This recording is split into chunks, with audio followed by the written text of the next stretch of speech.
Valérie, certains électeurs ont été surpris de voir la semaine dernière un journal francophone parler de rabbinim qui ont soutenu le candidat Meir Habib. Quelle est votre réaction à ce sujet?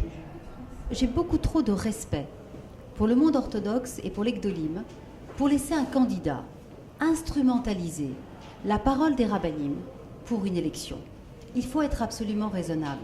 Je dois vous dire que j'ai demandé effectivement de savoir ce qui s'était réellement passé.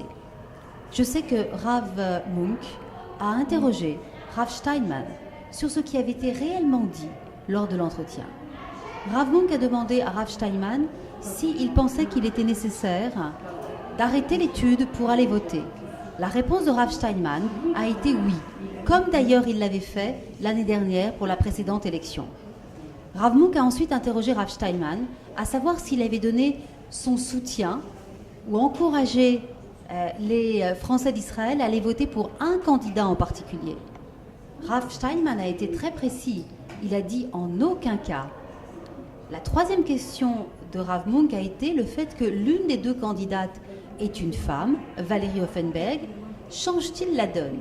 La réponse de Rav Steinman a été en aucun cas, Béaslara.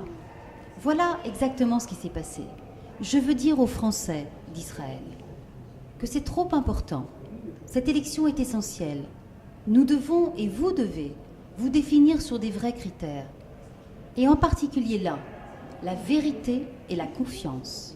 Vous devez, en mettant votre bulletin de vote, dimanche 9, ou par électronique depuis hier, vous demander si vous pouvez faire confiance au candidat qui va vous représenter.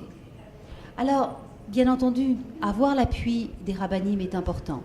Je vais vous dire, j'ai moi aussi les brachot et le soutien de très nombreux rabbinim. Mais je considère que cette question est trop importante pour être étalée en public.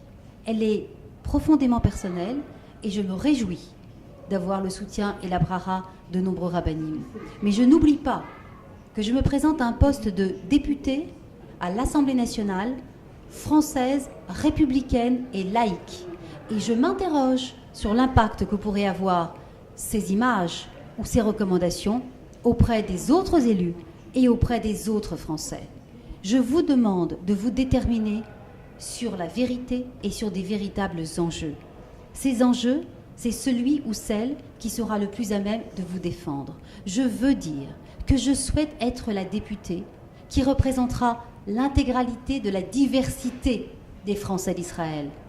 Je représenterai les Français religieux.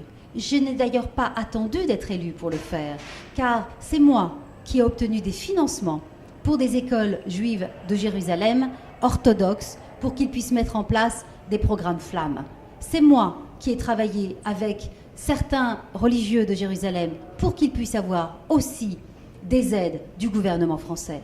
Mais je veux aussi représenter les Français de Tel Aviv qui font rayonner Israël à travers le monde grâce au high-tech. Je veux représenter ces merveilleux étudiants qui sont dans les universités aussi du Ternion, de Jérusalem, de Tel Aviv, de Herzliya, qui eux aussi ont besoin d'une députée qui sera là pour aider à la reconnaissance des diplômes. Je veux représenter les Français de Natania, d'Ashdod, qui rêvent d'une francophonie encore plus forte. Je serai la députée de vous tous, Français d'Israël, et une fois encore, je n'accepte pas que l'on parle de bons juifs ou de mauvais juifs.